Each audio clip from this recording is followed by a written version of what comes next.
저는 추진위원으로서 아무리 교육부가 제시하는 내용에 이의를 제기하고 현장의 의견과 다르니 소통하라고 요구하여도 항상 현실적 진행만 해왔다고 생각을 합니다.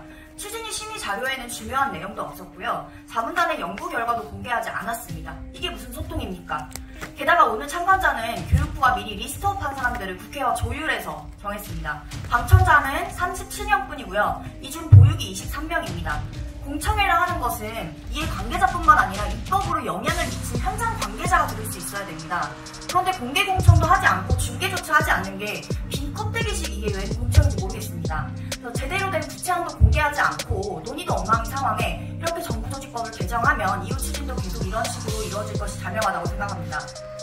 현 정부는 저출생으로 인한 국가 소멸 위기 극복을 위해서 국가 책임의 영유아 보육과 교육을 수행해야 한다고 천명하고 있습니다. 그리고 이것이 아이가 행복한 유보통합으로 이루어질 수 있을 거라고 주장합니다.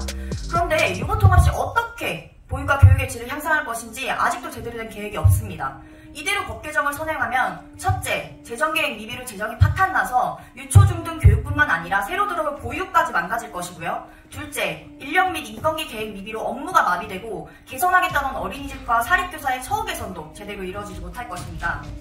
교육당국은 기존의 유아교육 보육 예산 약 15조를 이관하여 유지한다고 밝혔습니다. 그러나 이 예산은 법정화된 것이 아닙니다. 정부가 지금 보육 예산을 기준 없이 감액 편성하는 것처럼 추후에 얼마든지 감액될 수 있습니다. 결국 최악의 경우에는 현재 지원되던 재정조차 확보하지 못하는 상황이 발생할 수 있습니다. 게다가 정부가 주장하는 교보육 질의 향상에 필요한 재정 추계도 밝히지 않고 이 추가 소요 비용을 시도교육청의 교부금으로 우선 부담하도록 계획했습니다. 국회에는 추가 소요 재정을 2.6조라고 보고했다고 하더라고요, 처음에. 그러다가 이제 다시 4조라고 말을 바꿨고요. 이제는 다시 4조도 아니라고 이야기하는 상황이라고 전해 들었습니다. 교육당국은 학령 인구 감소에 따라서 남을 교부금이랑 기존의 안정화기금을 활용해서 추가 재정 감당이 가능하다고 주장하고 있는데요. 하지만 2023년 국내 세수 추계 오류가 나서 이미 교부금은 11조가 감소가 됐고요. 시도교육청이 이미 안정화기금을 사용 중입니다. 서울과 대구 같은 경우는 감액금보다 안정화기금이 더 부족한 상황이고요. 이 예상되는 이거는 결국에는 이 기금, 안정화기금은 11조 6천억에 불과해서 2022년 말 기준에 따라서 그리고 또 기금의 시도별 편차가 최대 1조 6,550억 원에 달하기 때문에 유보통합은 결국에는 시도별로 엄청난 교육 격차를 불러올 것이라고 예상됩니다. 현재 어린이집 기관 수는 유초중등 교육기관을 합한 수보다 50%가량 많고요. 종사자 수는 유초중등 전체의 61%에 달합니다. 따라서 그 관리 업무랑 현재 교육청 관리 업무와 같은 수준에 이를 것이라고 보이고요. 251개 시군구 지자체에서 관리하고 있는 이 업무를 시도교육청으로 이관을 했을 때 엄청난 인력이 필요할 것입니다. 워크숍에서 100여 명 파견으로 떼운다고 했지만 그것만으로는 교육청의 업무 마비는 예견된 수준입니다. 게다가 교원의 인건비는 교부금에서 충당하게 되어 있는데 유보통합 시에 징익될 인건비 부담에 대한 계획도 없으면 처우 개선이 가능합니까? 30평에 100명 밀어넣고서 하나 먹던 빵 반씩 쥐어주는 꼴이랑 다를 게 없습니다. 이와 같이 문제에도 불구하고 정부조직법이 개정됐을 때는요, 재정과 관련해서 보육계와 유초중등 교육계의 갈등이 심화될 것이고요. 정책에 필요한 예산을 교육 예산으로만 추가 투입하고 이관될 예산과는 삭감될 가능성이 있다면 결국에는 보육과 유초중등 모두 함께 공멸할 것입니다. 국회가 모두 이 문제점을 인지하고 있는 상황에서 법 개정을 통과를 한다면 현 정부뿐만 아니라 법 개정에 동의한 모든 의원들이 그 책임을 지게 될 것이라고 생각합니다. 게다가 누리과정 대란을 차기 정부가 수습했듯이 이는 차기 정부의 무거운 짐이 될 것이고요. 누리과정과 스케일이 다르기 때문에 차차기 정부의 숙제로까지 이어질 수 있습니다. 모든 사람들은 지금 30년 동안 못한 유보통합이니까 지금 해야 된다고 주장을 하고 있습니다. 이건 참으로 무책임한 발언이 아닐 수 없습니다. 그 30년 동안 유보통합이 될 수 있게 부처 이원화된 상태에서도 보육과 교육의 질, 교사의 질을 먼저 개선했어야 하는데 그동안 그거 안 하고 뭐 하셨는지 묻고 싶습니다. 유보통합에 성공한 나라들은 긴 논의를 통해서 미리 통합할 수 있는 제반 준비를 거쳐놓았기 때문에 성공한 것입니다. 성공을 하고 싶으면 성공 모델의 정도를 따라가는 것이 방법이라고 생각하고요. 이제 와서 아무 기반도 준비해놓지 않고 30년 동안 못했으니까 당장 해야 된다는 건 국정과제 달성이라는 빈 껍데기를 달성하기 위한 주장에 불과하다고 생각합니다.